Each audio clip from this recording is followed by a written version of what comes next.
Don't worry, I won't be singing any Country Joe and the Fish. Especially not the version he did at Woodstock. But the sentiment is what I want to get to toward the end. And before we do, we need a little bit of background. So I'll start with Yoshua. And you'll remember that the end of the story, which never really comes to fruition in the Sefer Torah itself, is this entrance to the Promised Land. But we don't do that in the Torah. We just end kind of on the precipice of entry and then return to Breshit every year. But of course, the book of Joshua details the next stage of our journey. It's the Haftarah that we read on Simchat Torah, which makes sense as well, because even as we're returning to the beginning, there's also this acknowledgement that there's a moving forward. And we wouldn't be able to, for example, talk about the destruction and the devastation of Chorban Habayit, the destruction of the temple and the exile from the land, if we don't, of course, have a relationship with the land. And that's really the story told in the book of Joshua. And you'll remember the scene, there's the marching around and there's the sounding of the shofarot. And there's one particular detail that Rashi picks up on. When the 7 priests bearing the 7 ram's horns marched in front of the ark of God, blowing the horns as they marched, Ve'achalutz cholel lifnehem, and the vanguard marched in front of them, and the rear guard marched behind the ark of God, with the horn sounding all the time. And you might not think that that's an important detail, but Rashi explains, well, who is this vanguard? Who are these shock troops that are leading the charge? And regarding the siege of Jericho, it is written, and the vanguard went before them. This refers to the tribes of Reuben and Gad, who thus fulfilled the conditions they had laid down. Okay, so Joshua says that they're to enter into the land. There are particular folks who are leading the charge and particular folks who are bringing up the rear. And Rashi says those folks who are leading the charge are not just accidental. These are, in fact, the tribes of Reuven and Gad because of what happened to them. And what happened to them, that is specifically what they agreed to in our Parsha. In chapter 32 of Parashat Matot, we have the following scenario. The Reubenites, actually, can I get somebody else to read this? Sandy, you want to read it? Sure. Great, thanks. The Reubenites and the Gadites owned cattle in very great numbers, noting that the lands of Jazer and Gilead were regions suitable for cattle. The Gadite and the Reubenite leaders came to Moses, Eleazar, the priest, and the chieftains of the community, and said, the land that Hashem has conquered for the community of Israel is cattle country, and your servants have cattle. It would be a favor to us that continue. If this land were given to your servants as a holding, do not move us across the Jordan. Okay, so if you happen to have your Chumash with you, and if you're a visual person like I am, it might be helpful to look at the maps in the back. But what are we talking about here? Yeah, did you know there were maps in the back? It's okay if you don't have your Chumash. But so we have the land of Israel over here, and then we have the east side of the Jordan River. So they're positioning themselves, right? They're going to be positioning themselves near Jericho, which is down here, but they are also sort of coming by way of the Yavok River, which you'll remember from the story of whom? Who crosses the Yavok? Jacob, right? Remember the scene where Yaakov is wrestling with the angel, as the tradition understands it, and he crosses the ford of Yavok, right? He crosses that river. And so this seems to be kind of a liminal space.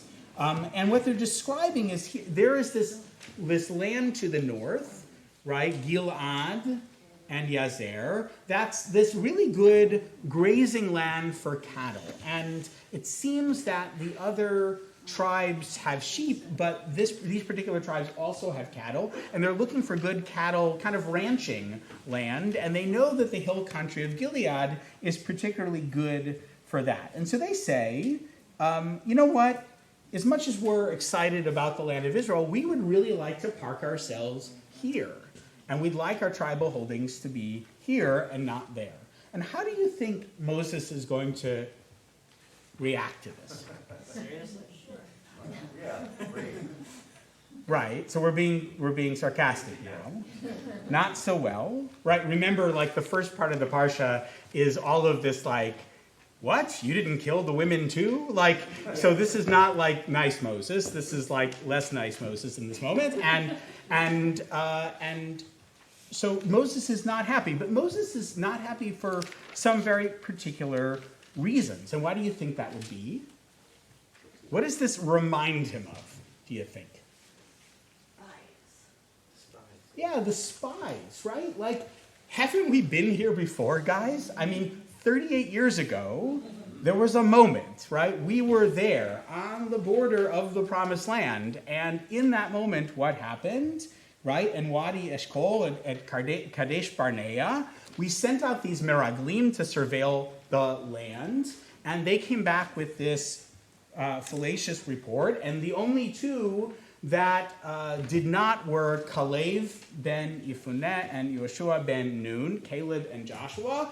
And because they didn't go into the land, we've been condemned to wander these 40 years, and Moses is nervous that this is going to happen again. Who do you think you are that we've been journeying all this time, and now you're going to say, you know what, we're okay with, like, Canaan adjacent. That's enough for me. My wife used to live in Beverly Hills adjacent. You ever see the movie The Slums of Beverly Hills? She lived there. It was like, you know, like not quite the zip. It was like, there's Beverly Hills. And this dingbat. You know what a dingbat is? Yeah. So this is like, we're going to stay in the dingbat, right, outside, which is good for us, and you all go in. And Moses is real, like his specific concern is also about kind of military presence. Because if the Reubenites and the Gadites don't actually fight, it actually would diminish the ability of the Israelites to conquer the land, and the whole purpose is for them to go in and conquer the land. And so Moses says to them the following. He says, right, are your brothers to go to war while you stay here? Why will you turn the minds of the Israelites from crossing into the land the Lord has given them? And then he goes on to sort of delineate all of the failures of the previous generation. And then comes the response. And what's the response? It's not the response of the Meraglim. It's actually a very different response. So who wants to read this at the top of the backside of the sheet? Numbers 32:16. I'll read. Yes, thank you, Sarah. Then they stepped up to him and said, "We will build here sheepfolds for our flocks and towns for our children. And we will hasten as shock troops in the van of the Israelites, until we have established them in their home, while our children stay in the fortified towns because of the inhabitants of the land." Okay, so they promise two things. One is that they're going to invest in the land where they're living, and the second thing is that they are in fact going to show up for battle. And not only are they going to show up for battle, but they're actually going to lead the charge, right? They're going to be the vanguard. They're going to be the shock troopers of the invasion that is to come. And that seems to satisfy Moses, at least ostensibly it satisfies Moses, who then responds to them. Who wants to read this one? Moses said to them, "If you do this, if you go to battle as shock troops, you shall be clear before Hashem and before Israel. And this land shall be your holding under Hashem.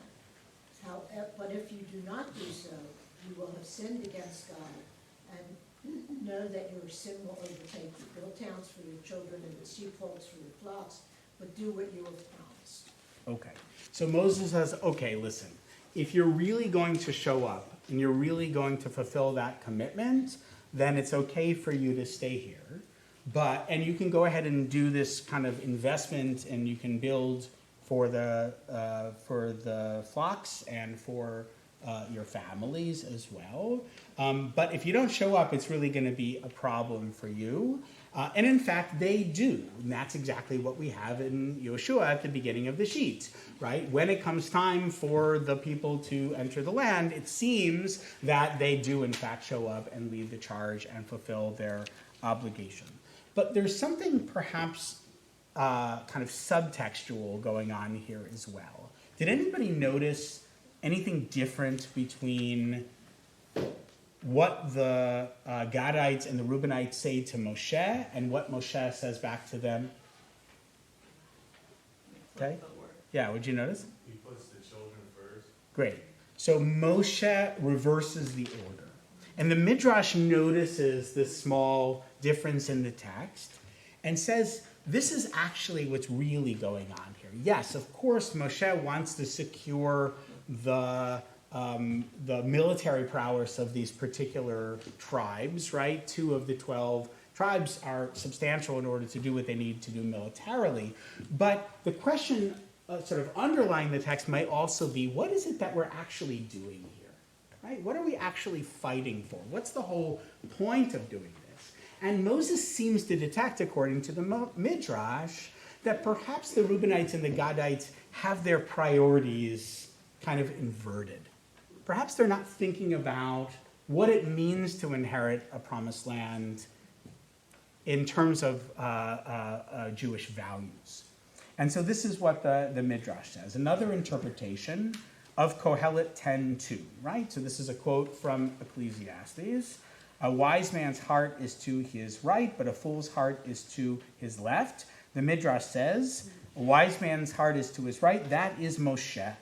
But a fool's heart is to his left, that is the children of Reuven and the children of God, who made the essential secondary and the secondary essential. Why?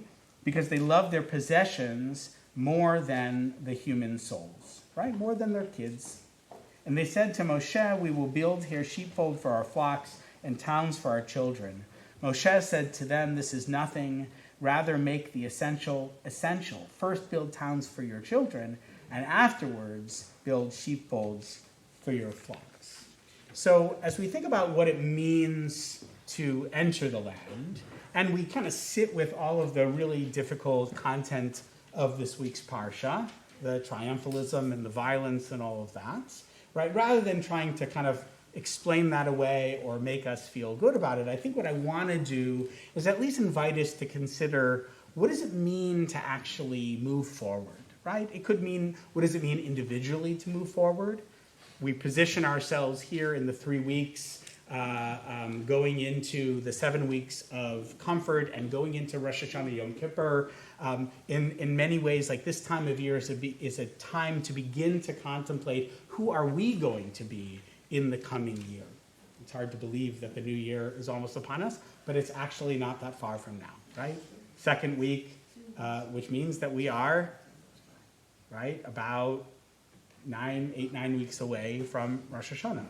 But also as a people, and I heard what Julian said before the prayer for Medinat Yisrael. There's, I think, many of us right now who are really struggling to support Israel and love Israel in all of its complexity, when it seems that the very foundations of the state, the kind of basic democratic norms, are under threat from within.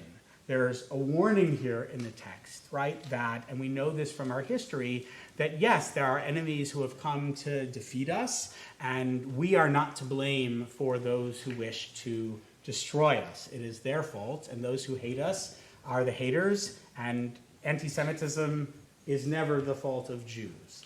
And at the same time, we as a people have a responsibility to uphold the values embedded within this sacred text and within our oral tradition. And when we lose sight of that, there are some very real dangers that come upon us. So don't forget our priorities, says the Midrash.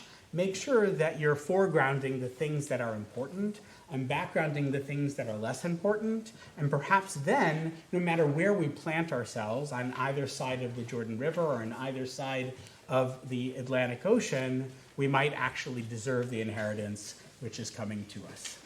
Shabbat Shalom.